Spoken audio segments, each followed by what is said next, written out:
नमस्कार बच्चों। Today we are going to discuss class 10th SST social science worksheet number 65। ये आपकी 13th of Jain 2022 की वर्कशीट रहेगी। In today's worksheet we are going to continue our 7th chapter of geography, that is life lines of national economy.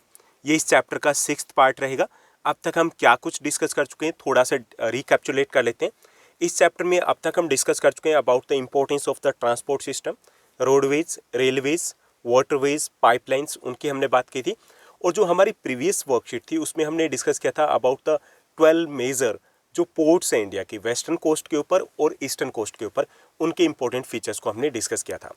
आज की इस worksheet में हम discuss करेंगे अबाउट द एयरवेज। एयरवेज की इंपॉर्टेंस क्या है, एयरवेज की कुछ शॉर्टकमिंग्स है, कुछ प्रॉब्लम्स है, वो भी हम डिस्कस करेंगे। और सेकेंड टॉपिक रहेगा means of communication. Means of communication से रिलेटेड जितना भी कंटेंट आपकी एनसीईआरटी की बुक में दिया गया है उसमें से 70% इरिलीवेंट है, आपके एग्जाम पॉइंट ऑफ व्यू से ज़्यादा इंपॉर्टेंट नहीं है, क्योंकि उसमें बात की गई टाइप्स ऑफ इंडियन पोस्ट की, जो कि अभी इतना कौन यूज़ करता है, इतना इंपॉर्टेंट नहीं रहा है। सेकंड, उसमें बात की गई एसटीडीज़ की, तो वो भी उतना ज़्यादा इंपॉर्टेंट नहीं है।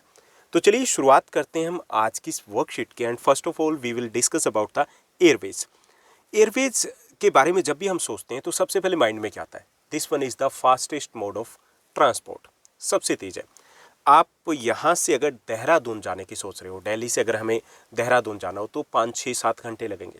उससे पहले आप लंदन पहुँच सकते हो, उससे पहले आप सिडनी जा सकते हो, उससे पहले आप पर्थ जा सकते हो, उससे पहले आप मॉस्को जा सकते हो। आप ब्रेकफास्ट कीजिए, पराठा खा करके यहाँ दिल्ली से बैठिए और आप लंच कर सकते हो लंदन में, मॉस्को में या सिडनी में, जहाँ करना चाहो।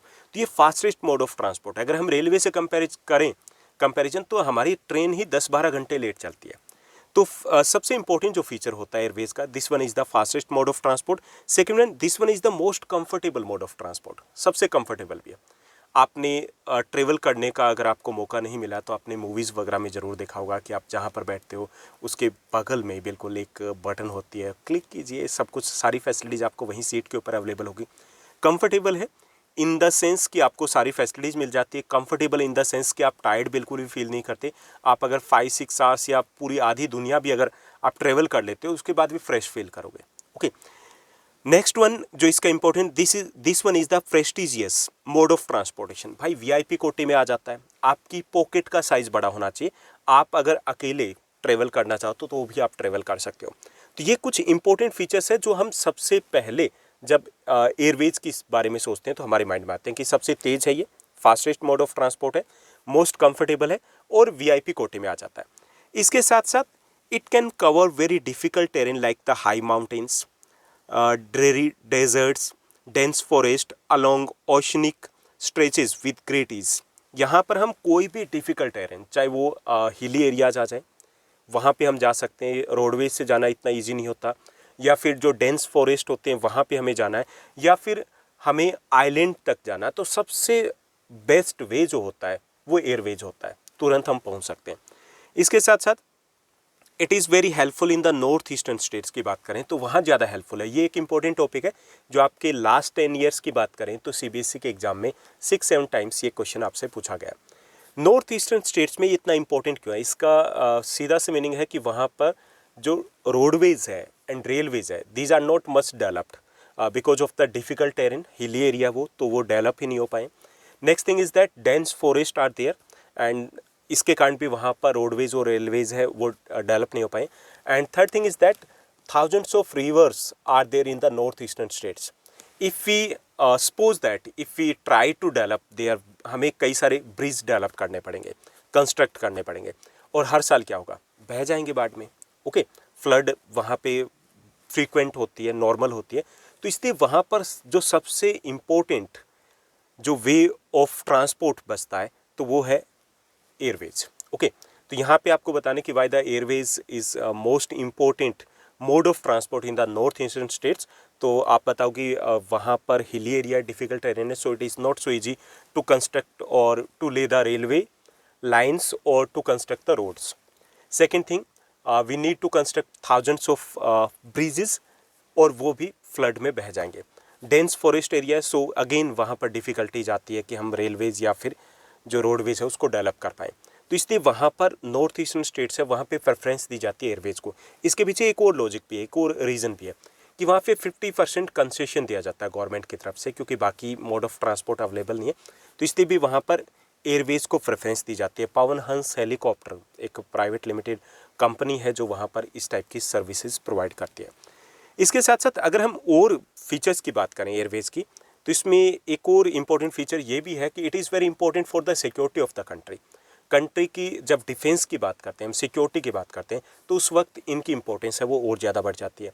इसके साथ साथ और कुछ भी सोचा जा सकता है, जैसे डिजास्टर्स लाइक सिचुएशन होती है, तो उस वक्त भी एयरवेज है वो ज़्यादा इंपॉर्टेंट होता है। हम तुरंत इमीडिएट अगर हमें असिस्ट करना है, हेल्प अगर हमें पहुंचानी है, वहाँ पर पहुंचना है हमें, तो वो एयरवेज ही होता है। चाहे वहाँ पे फ्लड लाइक सिचुएशन हो, या वहाँ पर वॉल्केनिक इरप्शन हो, या अर्थक्वेक जैसी सिचुएशन हो, तो वहाँ पर इंपॉर्टेंस इसकी बढ़ जाती है। इसके साथ साथ जो जल्दी ख़राब होने वाले सामान होते हैं, तो उनके ट्रांसपोर्ट के लिए भी सबसे इम्पोर्टेंट है वो एयरवेज ही होता है। ओके, तो इम्पोर्टेंस में इतना काफ़ी रहेगा। This one is the fastest mode of transport, this one is the most comfortable mode of transport, this one is the prestigious mode of transport, and this one is very important for the far distance in for travelling in the remote areas, वहाँ पर important हो जाता है। This one is very important in the hilly areas में बहुत important है, and this one become very important at the time of the natural calamities, natural disaster के time में ये और ज़्यादा इंपॉर्टेंट हो जाता है। इसके साथ साथ अगर हम बात करें कि इंडिया में डेवलप कैसे हुआ, तो इंडिया में before the independence it was in the private sector. 1911 में इलाहाबाद टू नैनी के बीच में पहली बार हमारे यहाँ पे एयरवेज है वो उड़ी थी, उड़ान भरी थी, और इतनी तेज़ी से उड़ी थी कि आज भी उड़ रही है। लेकिन अगर हम इंडिपेंडेंस से पहले की बात करें, it was in the private sector. It was nationalised in 1953। 1953 में इसको नेशनलाइज्ड किया गया था। इट मीन्स गवर्नमेंट ने अपने अंडर में ले लिया था इसको। Air India provides international air services while Indian airlines provides domestic services. तो इनका कोई मतलब नहीं रहेगा इस लाइन का, बिकॉज अभी रिसेंटली हमने बेच डाला इसको, टाटा ने खरीद लिया, तो ना यहाँ एयर इंडिया ना इंडियन एयरलाइंस दोनों को मर्ज कर दिया गया, और वो टाटा के अंडर में आ गए, तो वो किस नेम के साथ आगे चलेंगे वो आगे की बात है। It is also use to provide relief during the natural calamities, ये हम पहले डिस्कस कर चुके हैं। तो ये हो गया एयरवेज क्यों इंपॉर्टेंट है। अब हम डिस्कस करेंगे एयरवेज की कुछ ड्रॉबैक्स की, कुछ शॉर्टकमिंग्स की, कुछ प्रॉब्लम्स की। सबसे बड़ी जो प्रॉब्लम है, it is most expensive mode of transport, सबसे एक्सपेंसिव है। पॉकेट बड़ी होनी चाहिए। इट इज़ हम कह सकते हैं कि it is out of the reach of the common people, हमारी जेब से बाहर होता है, ट्रेवल नहीं कर सकते हम। ऐसा नहीं कि नहीं कर सकते, मतलब महंगा बहुत पड़ेगा। ओके, दूसरा है it depends on the seasonal conditions. जो सीजनल कंडीशंस है, वेदर कंडीशंस है, उनके ऊपर डिपेंड करता है। अगर हैवी रेनफॉल हो रही है, या फिर साइक्लोन, या इस टाइप की कुछ सिचुएशन है, तो उस वक्त ये लिमिटेड हो जाता है इसका यूज। थर्ड जो इसकी प्रॉब्लम हम डिस्कस कर सकते हैं कि it is not available everywhere, हर कहीं पे अवेलेबल नहीं है। आपको अगर एयरपोर्ट जाना है, तो एयरपोर्ट कितने के होंगे, आप उंगलियों पे गिन सकते हो। ओके, तो ये इसके इश्यूज़ है, शॉर्टकमिंग्स है या प्रॉब्लम्स है। तो ये हो गया हमारा पहला topic. Now let's move to the second topic. Second topic की बात करें तो यहाँ पे हम डिस्कस करेंगे about the means of communication. होता क्या ये मीन्स ऑफ कम्युनिकेशन, आपने हिंदी में किया, संचार के साधन वही होते हैं। Means of communication, through the means of communication we convey our ideas, हमारे आइडियाज़ हो गए, हमारे व्यूज़ हो गए, वो हम one person to another person है वो शेयर करते हैं। सिर्फ आइडियाज़ या व्यूज़ ही नहीं होते, बट इसके साथ साथ इसको हम यूज़ करते हैं बिजनेस पर्पज़ के लिए भी। ओके, एंटरटेनमेंट है उसके पर्पज़ से भी हम यूज़ करते हैं। ओके, तो ये मीन्स ऑफ कम्युनिकेशन में आएंगे। कौन कौन से आ जाएंगे, जैसे आपका मोबाइल फ़ोन हो गया, आपका यूट्यूब क्या है, this one is the means of communication, तो इसको हम इंटरनेट में ले लेंगे। ओके, आपका प्रिंट मीडिया हो गया, such as the magazines, newspaper, radio, TV channel, cell phone, ये सभी क्या है, मीन्स ऑफ कम्युनिकेशन है। अब ये जो मीन्स ऑफ कम्युनिकेशन है, इसको हम कैटेगराइज कर सकते हैं टू ग्रुप्स में। फर्स्ट वन है personal means of communication. Personal means of communication में आपके आ जाएंगे जो 1 to 1 आप कम्युनिकेट करते हो। सेकेंड वन है मास कम्युनिकेशन। मास कम्युनिकेशन के through we can communicate with thousands, hundreds और lakhs of people at the same time. Okay, personal में क्या आ जाएगा, आपका ईमेल, आपका सेल फोन। ओके, ये आपके पर्सनल में आ जाएंगे। ठीक, जैसे आप अगर मैसेंजर्स को यूज़ करें तो उसमें आप पर्सनली कम्युनिकेट करते हो, ईमेल यूज़ करते हो, पर्सनली कम्युनिकेट करते हो। और मास कम्युनिकेशन में क्या रहेगा, मास कम्युनिकेशन में TV, radio, newspaper, magazines, internet जो गूगल को हम यूज़ करें, this is the mass communication में आ जाएंगे, क्योंकि इसमें हम एक साथ थाउजेंड्स, लाख्स, करोड़ों कितने भी देखना चाहें तो एक साथ देख सकते हैं, एक साथ हम उनके साथ मैसेज को कन्वे कर सकते हैं। ओके, तो चलिए देखते हैं इनके बारे में। हमें कुछ दिया गया है और जो दिया गया है उसमें से कुछ आपके काम का और कुछ काम का नहीं है। Cards and envelope are considered the first class mail. अगर हम मेल की बात करें तो कार्ड्स और इनवलप्स को फर्स्ट क्लास की मेल माना जाता है। इंडियन पोस्ट जो इनको कंसिडर करता है, क्योंकि ये माना जाता है कि अगर कार्ड्स या इनवलप सेंड किए जा रहे हैं वो हल्के हैं, और ये माना जाता है कि वो काफ़ी ज़्यादा इंपॉर्टेंट है, तो उनको सबसे पहले पहुंचाया जाता है। उसके बाद सेकंड क्लास मेल में आ जाते हैं आपके books, packets, registered newspaper, periodicals, ये सेकंड क्लास में आ जाते हैं। ये कंसिडर किया जाता है कि इतना इंपॉर्टेंट नहीं है, अगर 2 दिन लेट भी पहुंच गया तो डजेंट मैटर। ओके, तो ये हो गया फर्स्ट क्लास और सेकंड क्लास के एग्जांपल्स, आपको अच्छे से पता होने चाहिए। उसके बाद है to facilitate the quick delivery of mails in large towns and cities 6 mail channels have been introduced recently. Recently का मतलब है 2005 के आसपास, जो यहाँ पर 6 चैनल्स इंट्रोड्यूस किए गए थे। हालांकि अब भी वो इरिलीवेंट हो चुके हैं, क्योंकि उस टाइम की बात करें तो उस वक्त हर हाथ में मोबाइल नहीं था। अब तो मोबाइल आ गए हैं, आप कितने की चिट्ठी पत्री लिखते हो, नहीं लिखते ना, लेटर वगैरह का ज़माना गया। तो हम ईमेल करते हैं, ईमेल में कुछ आपको मटेरियल भी सेंड करना है, फोटोग्राफ वगैरह वो सेंड करते हो, उसके बाद क्या बोलते हो आप, जब कॉल करके पूछते हो कि भाई मिला, उससे पहले कह देता कि हाँ जी आ गई है आपकी mail.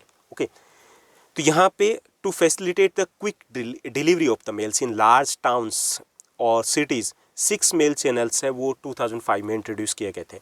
India has one of the largest telecom network in Asia. Telecom network की बात करें तो एशिया में वन ऑफ द की बात की जा रही, इट मीन्स दैट चाइना के बाद या चाइना के आसपास हम आते हैं। और नेचुरली सी बात है, इतना बड़ा देश है, इतनी बड़ी पॉपुलेशन है, तो हमारे पास हर हाथ में मोबाइल है, तो टेलीकॉम नेटवर्क भी उतना ही बड़ा चाहिए हमें। Newspapers are published in about 100 language and dialects. अब हम बात करेंगे यहाँ पे मास कम्युनिकेशन की।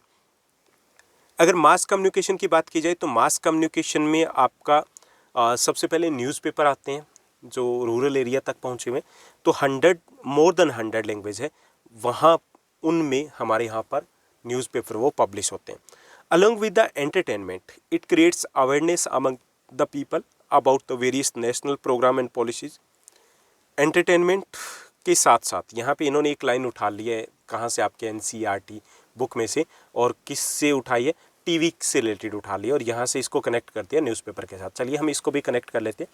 तो यहाँ पे टीवी की बात की जाए, न्यूज़पेपर की बात की जाए, तो ये ड्यूल जो पर्पज़ है वो सर्व करते हैं, एंटरटेनमेंट भी करते हैं, इन्फॉर्मेशन भी देते हैं, इसके साथ साथ अलग अलग जो प्रोग्राम या पॉलिसीज़ होते हैं गवर्नमेंट के, वो भी कन्वे करते हैं, हम तक पहुँचते हैं इन्हीं न्यूज़पेपर या टीवी चैनल्स के थ्रू।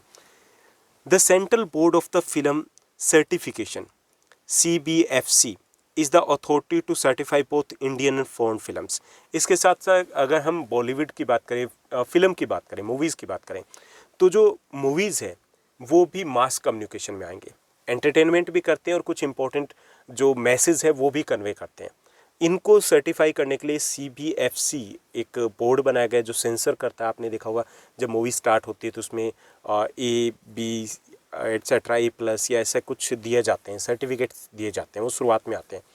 तो वो यही सर्टिफाई करता है कि ये किस कैटेगरीज़ की है, इसमें क्या होना चाहिए और क्या नहीं होना चाहिए।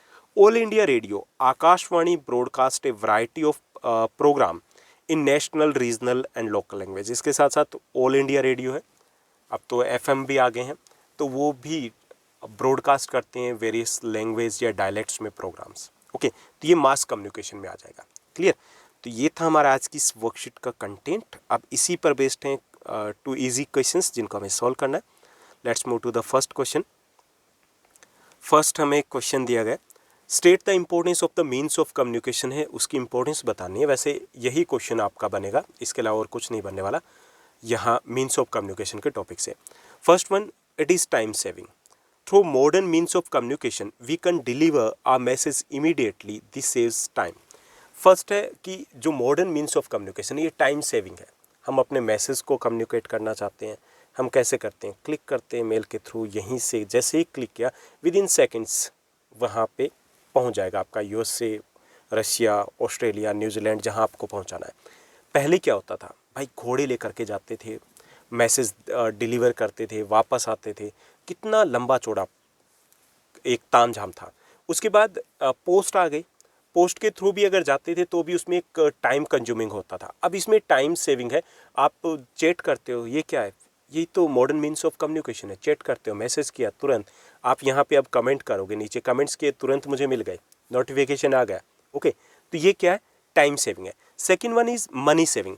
We do many task, we can do many task sitting at home, this saves money. हम कई टास्क घर बैठे बैठे कर लेते हैं। वर्क फ्रॉम होम चल रहा है, आपकी क्लासेस चल रही है, बहुत सारे ऑर्डर आप यहीं से डिलीवर कर देते हो, ऑर्डर दे देते हो, और डिलीवरी भी अगर करनी है तो आप उसमें इंस्ट्रक्ट कर दिया कि वहाँ से सामान वहाँ पहुँचाना, वो कोलकाता। मनी सेविंग भी है, आपको पर्सनली जाने की नीड नहीं होती, बहुत सारे काम ऐसे ही हो जाते हैं।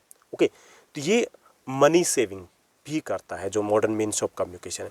Helpful in globalisation, how we are connected with each other. हम अलग अलग डिफरेंट कंट्रीज, वो कैसे कनेक्टेड है? मीन्स ऑफ कम्युनिकेशन के थ्रू ही कनेक्टेड है ना। हम अमेजोन, फ्लिपकार्ट के ऊपर अगर ऑर्डर दे रहे हैं, प्रोडक्ट अवेलेबल है यूएसए में, ऑर्डर कैसे दे पा रहे हैं? मीन्स ऑफ कम्युनिकेशन के थ्रू। ओके, इसके साथ साथ important in expansion of business. अब जो बिजनेस फैला हुआ है, जैसे हम टाटाज की बात करें, टाटा इंडियन जो कंपनी है, मोर देन 100 कंट्रीज में इनका बिजनेस है। अब वो बिज़नेस पहले कैसे होता था? पहले एक लाला बैठते थे शॉप के ऊपर, मोटी सी उनकी चश्मा होती थी, और वो 2 मिनट के लिए वॉशरूम जाते थे, उसी में गड़बड़ हो जाती थी। बिज़नेस को कंट्रोल करना इम्पॉसिबल था। एक ही शहर में एक ही जो शॉपकीपर था, वो दूसरी ब्रांच को ठीक से चला नहीं पाता था जब तक उसके पास कोई ट्रस्टवर्दी पर्सन ना हो या फैमिली मेम्बर ना हो। अब क्या होता है? अब अंबानी अडानी खुद आकर के थोड़ी देखते हैं रिलायंस फ्रेश में क्या हो रहा है, बिग बाज़ार में क्या हो रहा है। तो इससे बिजनेस के एक्सपेंशन में हेल्प मिली है कि इंटरनेट के थ्रू, ईमेल्स के थ्रू ऑर्डर्स दिए जाते हैं, कैलकुलेशन कर दी जाती है, तो उसमें ये हेल्पफुल है। Educational opportunities and importance, educational importance है जो पहले हायर एजुकेशन के लिए यूज़ किया जाता, now we are using for the school education too. आप ये लेक्चर, ये जो वीडियो कैसे देख रहे हो? मीन्स ऑफ कम्युनिकेशन के थ्रू। तो ये कुछ इंपॉर्टेंस आ जाएगी। Now let's move to the next question, second one.